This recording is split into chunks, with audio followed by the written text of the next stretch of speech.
well, first of all, is completely unsupported, right? So just putting that out there as a disclaimer.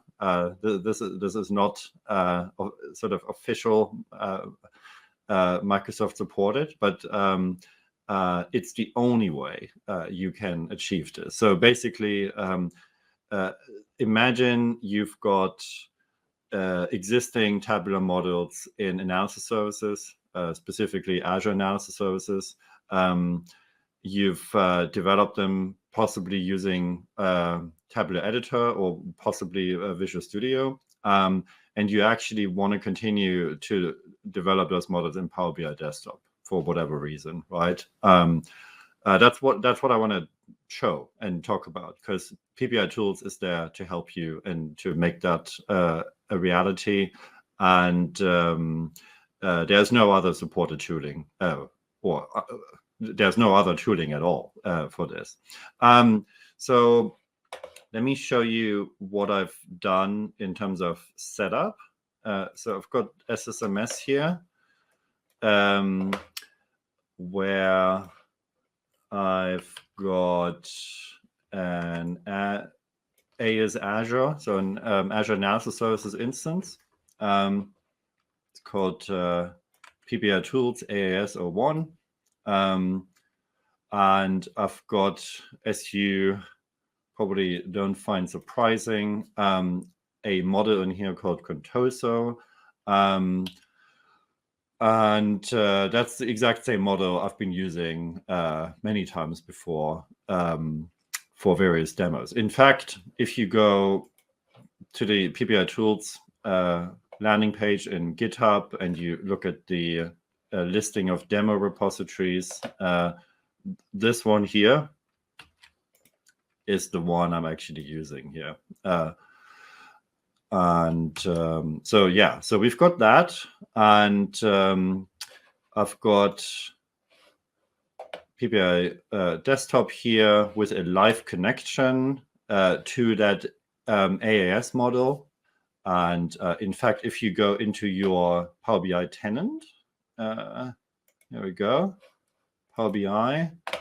There we go. There's a brand new option. I'm assuming that's been rolled out to all tenants already, right? So here you've got analysis services migrations. So that's not what I want to talk about, because that's what you get out of the box from Microsoft. And the really cool thing here is that they do a connection string forwarding, right? So you can continue to use your AAS Azure connection strings, and the Power BI backend will pretty much automatically redirect that for you, which is pretty cool. So that's not what we want to talk about. What I want to talk about instead is how do you take an existing AAS model and continue and actually move it into a Power BI desktop file, so you can edit it in there, right? That's the thing which is not easily available right now. So we can also see here the report we were just looking at is also deployed to this particular workspace. So I've got my analysis services remote connection here. Then I've got a sort of marker data set, right? So this is a Power BI data set, but one which pretty much just contains the connection information, nothing else. And then we've got the report connected to it. Looks like this, exactly the same thing, right? So how would you go about this? First thing, open up. Assuming you don't even have access to the source code, right? I'm just going straight from scratch here. So first thing, open up the model from your AAS instance. Just going to do that here and make sure I use the correct credentials. Here we go. So I've got Contoso. That's exactly the same model. Here we go. We've got that. we've got 7 tables, one of them hidden. We've got a Azure SQL data source and relationships. We've got a few M expressions, so on and so forth, right? So that's all here. So let me take that and then actually save it as a file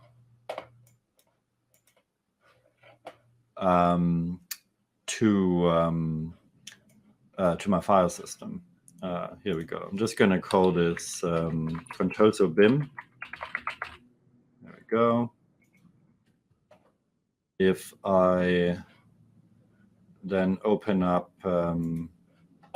that folder, so it happens to be in here. There we go, contoso-bim. So if I just open this up in VS Code, we can see that's my model, right?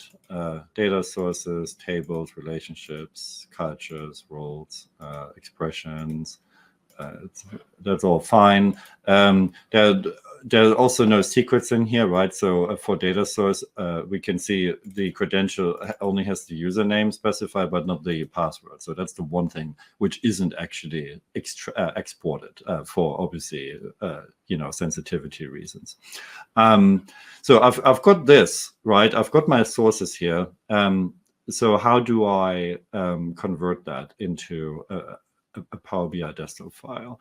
There are a few, let's say, adjustments or corrections you need to make. And that's what I want to talk through. So the most important one is that data sources in a Power BI model, in a Power BI desktop model, are never explicitly defined. So when in analysis services, we actually have our data sources declared like this. In Power BI, that would not work and is not expected. And we basically have to completely remove any data source declarations. So that's the first thing.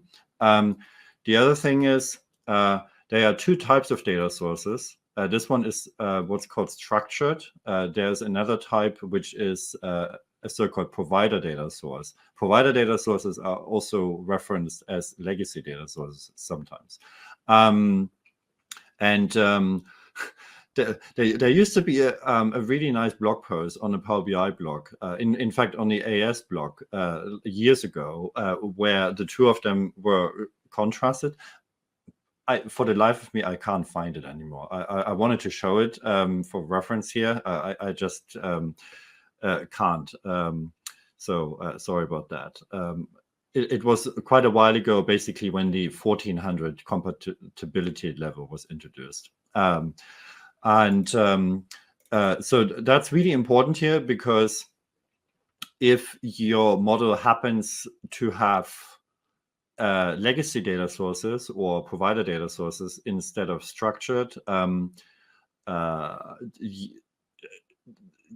you'll need to basically convert those data sources, but that's probably a whole different section. So just for simplicity, I'm assuming you're already using structured data sources here, specifically structured data sources in conjunction with M partitions, right? So if we go to any of our tables, we can then see that the partitions are import mode partitions, and specifically of type M. So I basically have a Power Query expression in here.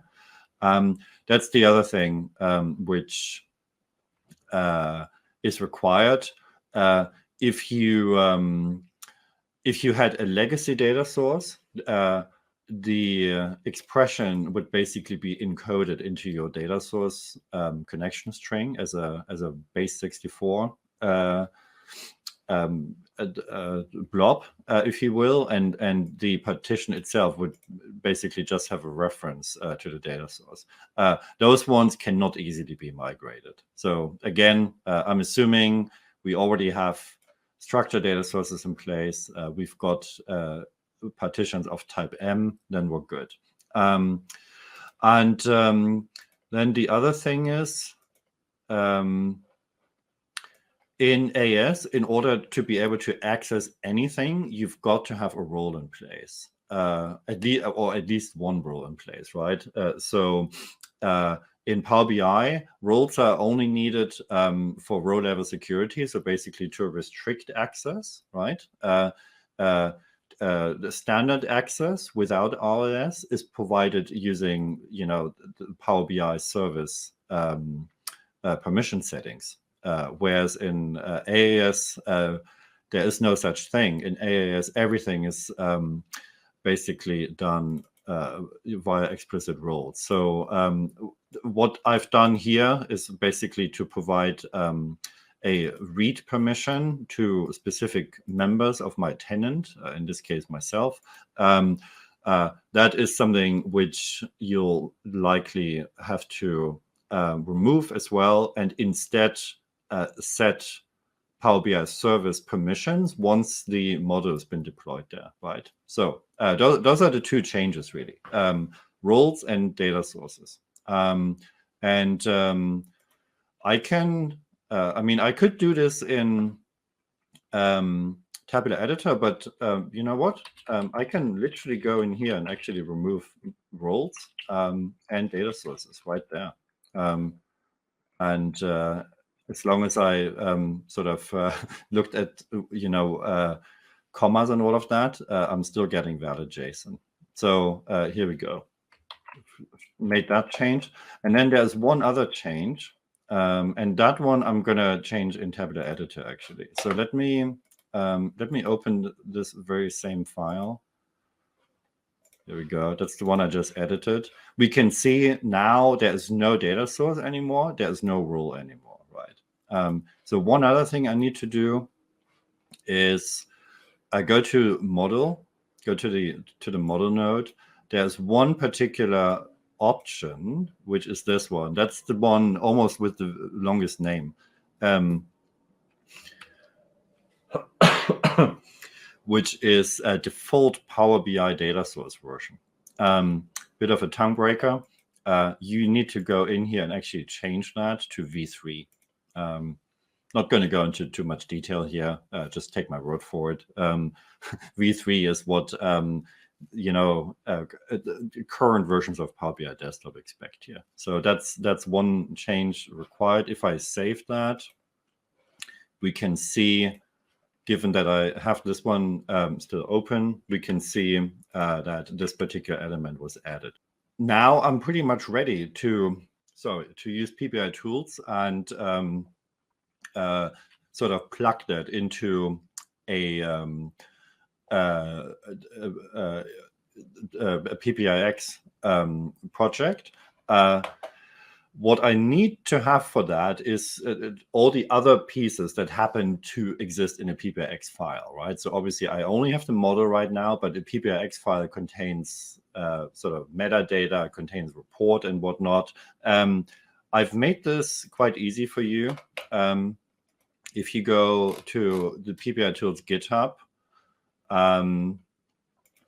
there's one repository called resources. This one. So this repo is a public repository, as you can see, and I'm basically maintaining sort of blank pbix sources in here from various versions of Power BI Desktop. In fact, I haven't updated this since August, but that's not a problem at all. So what you can do if you want to simplify this, copy, go to your local system, do a git clone, and bring this one down. Here we go. I've got this new folder now, resources, and I'm just going to go and grab the sort of the highest folder name. So 108 happens to be the most recent one I've committed here. So that pretty much contains the sources extracted from a completely blank Power BI Desktop instance. Literally what I do here, whenever a new version of Power BI Desktop comes out, I open it up, do nothing and do save as straight away, right? And so that gives me everything that you get out of the box with no other settings. So if I copy that and put it in here, so this is where we're going to build our new this is where we're going to build our new project. So let's call that Contoso model. Why not? So that's that. And then the BIM file I just edited. Let's make sure I've saved it. Yeah. So the BIM file, gonna copy. I go to this new folder, and then I go into model and I paste it in here. Now, this folder expects either a broken out model definition using pbi-tools extraction format, or alternatively, it expects the entire model in one single file. Either is fine. However, if you put it there as a single file, the file needs to be called database.json. As you can see, there's already one there. So I'm going to remove this one and also the culture subfolder. And then I'm simply going to go and rename my BIM file to database.json, because that's what pbi-tools expects and is looking for, right? So here we go. And now I've done whatever I needed to do to compile that into pbix. In fact, because it contains a model, I need to compile it into pbit, right? pbi-tools compile with models only works with pbit files. So that's pretty straightforward. Let's use pbi-tools compile. Again, if you don't remember the exact syntax, just run the tool with the command, and then it basically tells you what you need to specify. So we need a folder reference where my sources come from. So that would be Contoso model. Then we need an out path, but it's optional. If you don't specify it, it basically infers what the file name will be. And then most importantly, we need to specify pbit as the format, because once again, that's the only format supported when a model is in place. So just running that, and here we go. That was easy and quick. And so we have a new file, contoso model.pbit. So let's see if that works. So I'm loading my pbit file now, which means I'm being presented with all the parameters defined in my model. Parameters are basically M expressions that are marked as parameters, but the default values are already filled in. And in fact, in this case, those are the exact same values that actually come from my AAS model, right? So I basically don't need to change anything at all. I just press load. It's going to prompt me for database credentials. And let me just pop those in. I hope I've got, yeah, okay, sorry. I was just worried that my window would come up on the screen I'm sharing. So I've got username here, and then I've got password here. There we go, connect. And there we go. It's reading data. I've got my model here. It's an import model now. It lives in my Power BI desktop instance, right? Let's replicate the matrix I used earlier, just to make sure we get the exact same figures. So I had sales amount. Here we go. We can see we even have the same formatting, because obviously that's all held as model metadata. And then that was broken by the product hierarchy, and we had continent as our column. There we go. So 210, 600, 881. If I go back to my here we go, right? So this is Power BI connecting to my AAS model. And then here, this is me having replicated a brand new Power BI desktop model, starting off from AAS sources, which I extracted via Tabular Editor, as you've seen, with 3 changes, right? I removed the data source declaration, I removed the role declaration, and I added the Power BI data source version attribute. So that's it. And if I now go and save this, here we go. Let's call this contoso model.pbix and publish. Tool talk. There we go. It's now publishing my thick report. And yeah, that's pretty much what I wanted to show. So let's go here. Let's go full circle.